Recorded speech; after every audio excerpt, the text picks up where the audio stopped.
Hello, and welcome to People Like Us, a podcast for and about third culture kids everywhere. I'm Jen Mohindra. I'm also a TCK, and I have a Facebook group for TCK adults called, unsurprisingly, People Like Us. So, good morning.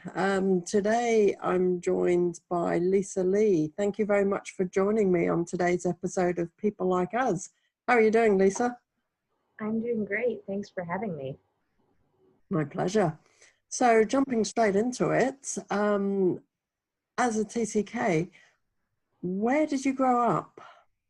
I was born in Taiwan, and after that, our entire family moved to Canada when I was 8. I lived there for like 4 years, and then I spent my teenage years in Taiwan, and then I went to college in the States, and I did my master's degrees in England. So yeah, it's a little bit about my background story. So whereabouts in England? That's obviously of interest to me because I live in London. I live in the Midlands, which is Coventry. Okay. Coventry Cathedral and Lady Godiva and like things like Mm-hmm. And then they have like, I guess their weather is a little bit humid. Rains a lot. Yeah, that's kind of typical England, I guess. So you moved then, Taiwan to Canada. How was that for you? What are your memories of that move?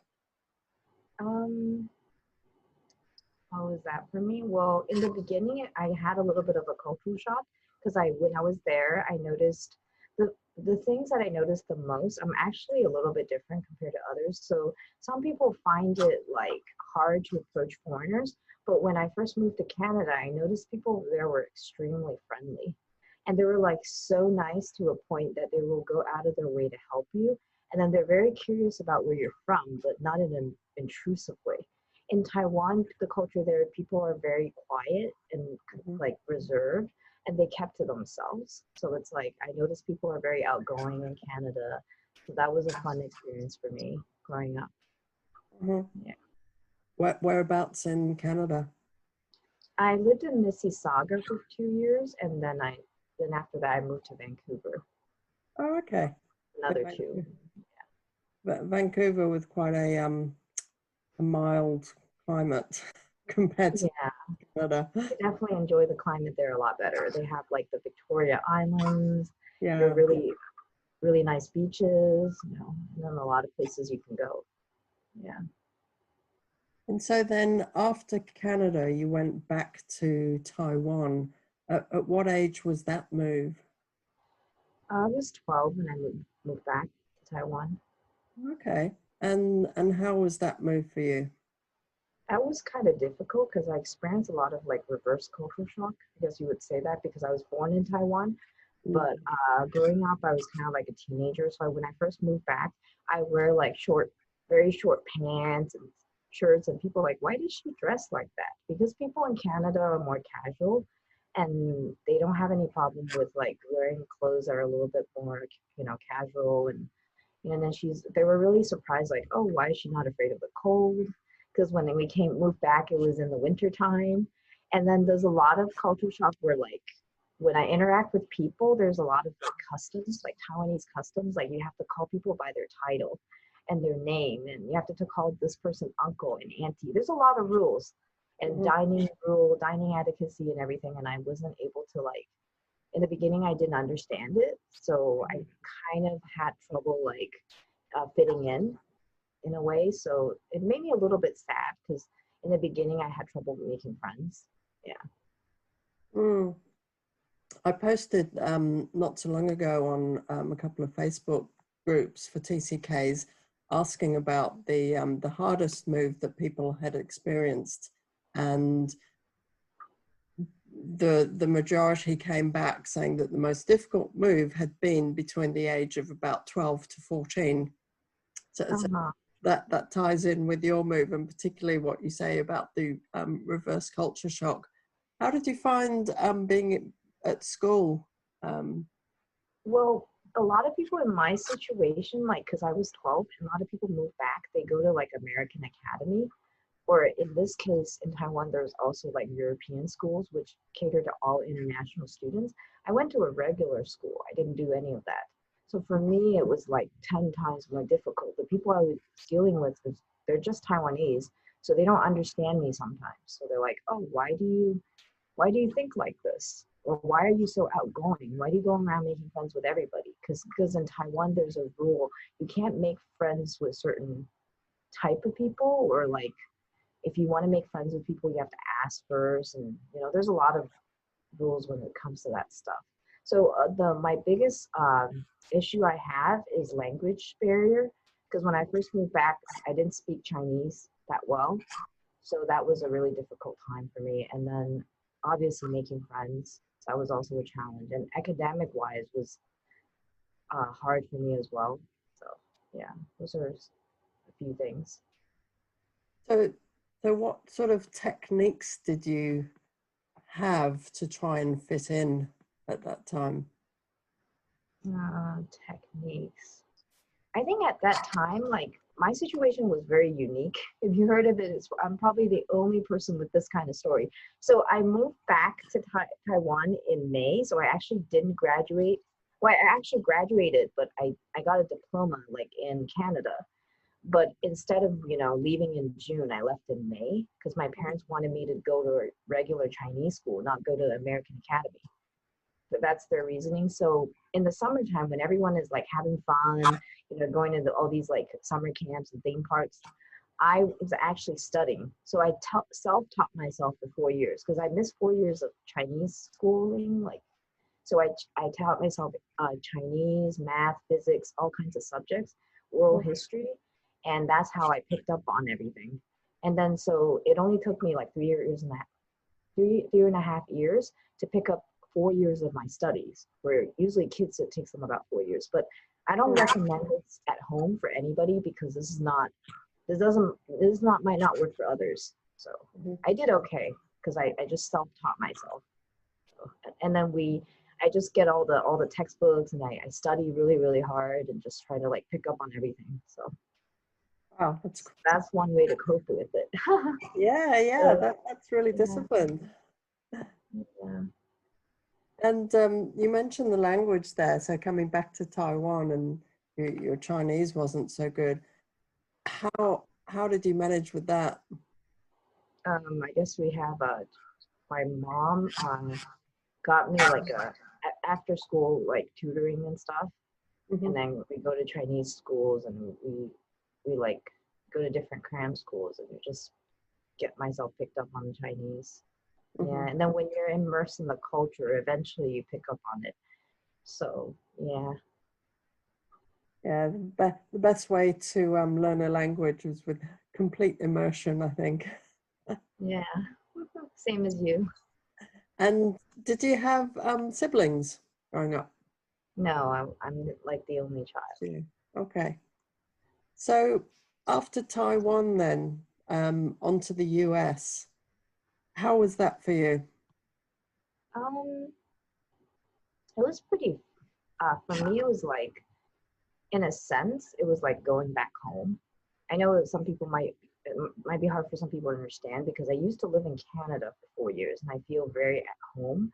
I feel like everybody is like very nice, and it feels like I live in a tight knitted community, like a family. So when I moved to America, there was no like adjustment issues or anything. It's just, oh, I'm going back. Yeah. So, and then in a sense, people are very confused because they don't know how to define me. When they talk to me, they think I'm an American, but then I tell them I'm an international student, and they're like, what? And then when I'm in Canada, people will think I was born in Canada, and I'm like, no, I'm born in Taiwan. So they're like, what are you? And then when I'm in Taiwan, people will be like, are you Taiwanese? Because I have people ask me, you don't look Taiwanese. And then there are people, they assume Taiwanese people don't speak English. So it's like, okay, so what are you? But I told them I'm born in Taiwan. So people are all confused. And so whichever country I go to, everyone thinks I'm something else. So I get used to it eventually. Yeah. Or always the foreigner then? Yeah, I'm always the foreigner. I always see things from like the third perspective. Oh. So where would you say you feel the most foreign? Most foreign? Um, Not sure. I think when I was a teenager, I would say Taiwan because I couldn't like I had the reverse culture shock like issue going on and everything. But now I would say maybe England because I spend least amount of time in England, so I don't really understand the culture as much compared to Canada and United States. So yeah, that would probably be. And that was your master's, I think you said you did in Yeah, England? I did my master, and I wasn't when I was in England. People thought I was American too. People were like, "Are you American?" I'm like, "No, I'm from Canada." This is the same problem again. I guess that they kind of sound the same in a way. And So, then I get people saying, "Hey, I love your accent," but I was really confused because I thought British people don't like American accents. I don't know. I thought they think the English. I think they think like their English is the most proper, and they think American is like, So I'm not sure why. I get the compliment a lot. Like whenever I go, so I was like, okay, that's something new. there is that thing of the Queen's English, I suppose. Yeah, they think that's the proper English. So, so on the flip side of that, then, where do you feel the most at home? I think it would be Canada. I feel most at home. Yeah. Um, And then, yeah, go ahead. so, to feel at home, what does that involve for you? What makes a place feel like home? I think for me, it's more like the people around you, like whether or not they understand you. Because Canadian culture is kind of like a mosaic. It's like one of those paintings where every single piece can like you can put every single piece together and they actually become like a puzzle. And when you piece them together, they become a really beautiful portrait. But they don't actually criticize you for being different. So in America, it's about being Americanized, being like you have to assimilate into the culture. You have to the more American you act, the more people will like you. In Canada, they can respect your culture, but they can embrace your culture, but at the same time, they can introduce you to theirs, and you guys can actually live in harmony and learn from each other's like differences. So that's something that I really enjoy. So as well, like yeah, And if you could live anywhere, where would you choose? I probably want to live in Vancouver because I love the weather. I love the weather the most. That's the number one. Well, I guess the number one thing would be the people. The people is like the friendliest, and then they go out of their way to help you. Like if you're lost and you're asking for directions, they don't just tell you where it is. They actually take you there, and it's not. And I would say Taiwanese people are really friendly as well, but they're particularly friendly to foreigners. So it's not doesn't really apply to me that much. So people like you, so you would get an advantage there. But for me, it's like, yeah. So I would say I love the weather as well, and then also the culture in general is just very chill. People are just very friendly and welcoming. And America, it just feels a little bit more competitive, and it's like everything is about getting ahead and who gets the more fame and popularity, things like that. Yeah, I've visited both, and I'm inclined to agree with what you're saying for sure. Yeah, Yeah. Vancouver's lovely, and it's such a sort of chilled, laid back place, and geographically beautiful as well, physically beautiful. Yeah, and definitely when you're there, you definitely want to go skiing, and also you also want to go skiing and ice skating. One of the big things that they do there. Yeah, yeah, for sure. So, Yeah. with the moves, what impact would you say that being a TCK has had on your life? Hmm. Oh, that's a good question. Well, I think in the beginning when I was growing up, I've gone through a lot, especially a teenager. I had like the different episodes of like depression because in the beginning I couldn't find people that are like just like me. So I feel like I was left out in the world. And then when I was in Taiwan, I think back then I was 12, I met a missionary, like American missionary couple. They told me that, oh, what you have is called TCK. And I can introduce, third culture kid, I can introduce you to some friends. So eventually I'm like, oh, I'm not alone. So I get to go to all these like different camps and different like fun places, and I get to interact with people just like me. So I learned when I was older, when I become an adult, this is actually a benefit, because when you're looking for a job, this is a kind of employees your employers want to look for, like people that are like multilingual and and know how to like communicate in different like aspects, like when it comes to different cultures, they can like they can articulate their thoughts and be able to communicate well and interact with people from different parts of the world. And then also not, yeah, so job wise, you have an advantage, not only in the language aspect, but also relationship, like intercultural relationships, how you interact with them. Because sometimes they might be a lot of misunderstanding, people from different cultural backgrounds. So when I was growing up, I didn't feel like this was an advantage, but when I was older, I feel like, wow, I get so much more, out of it. And I can actually share my world travel experience with everybody. So Yeah, for sure. As you say, cross-cultural communication is becoming increasingly important and such a valuable skill to have. mm-hmm. Do you find that your TCK-ness, as I'll call it, has that affected your career choices? Yeah, most definitely. All my jobs are related to that. So yeah, so I'm currently like I'm a producer. I have a show of my own called BTV. So I produce different, like the shows are mostly for a global audience, and it has like different genres, like at least 8. And one of them is traveling, and then there's a business related topic, and then different forums I discuss with foreigners. And then I also do ads campaigns for companies, like big companies, stuff like that. So I think a lot of my businesses are like revolved around that. And I'm like, I'm very, very excited about that. Nice. And you mentioned, I think, before your podcast channel yourself. So tell me more about that. Oh yeah, so my channel is it's like for a global audience. So one of my shows, I would invite like entrepreneurs, philanthropists to my show, and they will discuss their business success stories to the audience. And then some other shows are a little bit more relatable. So it's like travel stories from third culture kids and their experiences as a TCK. And recently I've actually interviewed a very famous travel YouTuber. His name is Cody Buffington.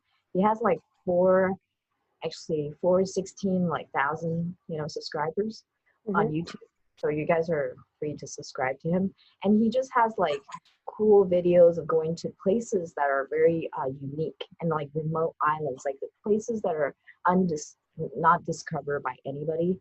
And then he has, so that's something that I do as well. And then in the future, I want to interview like philanthropists, people that are like say like Bill Gates, because I think he's done a great job of donating to helping out with the poor, and then like donating to different organizations in need, so yeah, so a little bit of things like that. And how would our listeners find your podcast channel? My channel is it's actually called, I guess if you go to Facebook, you can Google Belle and Nick's Paradise. That's the name of the channel. That's one channel, which is based off of, so it's Belle and then Nick and then Paradise. And then there's another channel called 360 Travel with OC Bay. It's just for traveling. Yeah. And then when my family travels out, we'll do a special edition on that as well. So there's like yeah, and later on I'm gonna update some of the camera equipment to make it look more like, to make my video quality like improve. So right now I'm using a Canon camera, and also we have a drone and a 360 camera. We're gonna like implement all that to make the videos more presentable and, yeah. Nice. Um, And I'm also on YouTube, but not that many. I only started it, so. okay. So my YouTube name is called Lazita Lee. So if you type Lazita Lee, you'll find me. Yeah, Wonderful. yeah. So, what would you say have been some of the challenges that you faced with being a TCK? I know you mentioned you spoke of the reverse culture shock with coming back to Taiwan. What else has been difficult, would you say? Hmm. Challenges. um, I guess just trying to fit into the culture in general, because a lot of people, the school that I went to is just for Chinese students, so they don't know where I'm coming from. But if they knew where you're coming from, they're actually really accommodating. So the people that I met, they don't know where I'm from, so they'll think, hey, how come your Chinese is so bad? You don't know this. You have to ask me a lot of different terms and concepts and what they mean. So Hmm. yeah, that. And also my biggest challenge is I think overall that's just a very minor issue, but my biggest challenge is I lost my identity. So no longer know who I am. Because when I was in Canada, I was a very bubbly, outgoing, happy like person. But when I was in Taiwan, I had to change my entire personality just to fit into the society. Because people there are very different. They're very conservative. There's a lot of things you can't say. And I guess Canadians and Americans in general, upon meeting you the first time, they would invite you to a birthday party or some kind of event, and they would ask for your number if you guys get along, and add each other's Facebook and line. But I guess in Taiwan they don't have that kind of culture. If you do too much of that, people find it like a little bit like too much. So there's a lot of things like little things like that. So in a sense, I feel like I lost myself because I can no longer be myself. I have to be a completely different person just trying to fit in. And then, in a sense, I feel like I'm not happy. So, yeah. Yeah, So that that would probably be the is. biggest challenge. Yeah. Yeah, identity is a huge one for us, isn't it? So how do you answer the perpetually difficult question for TCKs of where are you from? Um, Depending on who's asking me, if the person asking me is Taiwanese, I just say I'm from Taiwan. Uh-huh. And if the person asking me is like telling me they're Canadian, I just tell them I'm Canadian as well. And then he would tell me which parts, and I would just tell him two places. And then he's like, okay. And then if I was like, so it really depends on who's the one, doing the asking. Yeah. And Yeah. sometimes I'll tell them I'm from everywhere. So And what kind of response do you get to that? they'll still try to like dig it out of me. Because when I was in America, when they're with my husband, they're really chill about it. You just say, "Oh, how long you been here?" And then my husband just says, "All my life," because he's born and raised in America. But Mhm. then with me, they're probably not happy with my answer or something. They're just like, "Oh, where are you originally from?" And then I just say, "Oh, I'm from Taiwan," but it's kind of like a half truth in a sense because I grew up everywhere. So Yeah, yeah, yeah. Uses up a number of brain calories, don't you think, having to think of, what's the situation, how to answer each time, what sort of response are you going to get back. yeah. But it Um, also has an advantage because you can fit in wherever you want. oh, I absolutely. Yeah, you can be in Canada, be in America, and then you get along with people there, and you fit right into the culture. And then you're in Taiwan, you're like, oh, there's things that they like. I know what they like to talk about. I'll just talk about that, and then you get along really well with people here as well. So, Yeah, for sure. So yeah. I like to finish up these conversations on a positive note, and I'm aware that we've nearly been talking for half an hour already. The time's kind of flown again. What would you say is how would you describe the best thing about being a TCK? The best thing. Huh. The best thing about being a TCK is you get to meet people from all over the world. That's for me. And for me, it's not just meeting them. You actually get to know them on a personal basis. You learn about their culture, their food, what their likes and dislikes, and then their family, like the way they live their life. Every little thing I'm interested. And whenever I go traveling, I always want to learn about the natives, like how they live their life and their family tradition and customs. So the best thing for me is just meeting people. Yeah, and then you get to travel a lot more. That would be another benefit as well. Yeah, Yeah. let's hope these travel restrictions are lifted before too long. Currently recording in COVID times. Yay. I hope we do. We hope so. So right now, where are you living at? Are you? I'm based in London, UK, so it's been Oh, okay. pretty That's quiet there at awesome. the moment. Yeah, I love the weather there. But Way better than Midlands, where we live. yeah, it's summer, and in the south, it's certainly a little warmer down there. Uh, Yeah, you guys don't rain as much and doesn't snow as much as well. no, it's pretty mild, really. But I mean, I've spent a considerable time in my life in warmer climates, so I do tend to feel the winters. I find them a bit long. Wow, Thank you amazing. so much for your time today. It's been an absolute pleasure having you on the show. Thank you too. Thanks for having me. Thank you. Okay. Thanks for listening to People Like Us. If you'd like to join an online community full of people like us, hop over to Facebook and search for People Like Us. You'll find my group, and you're very welcome to join us.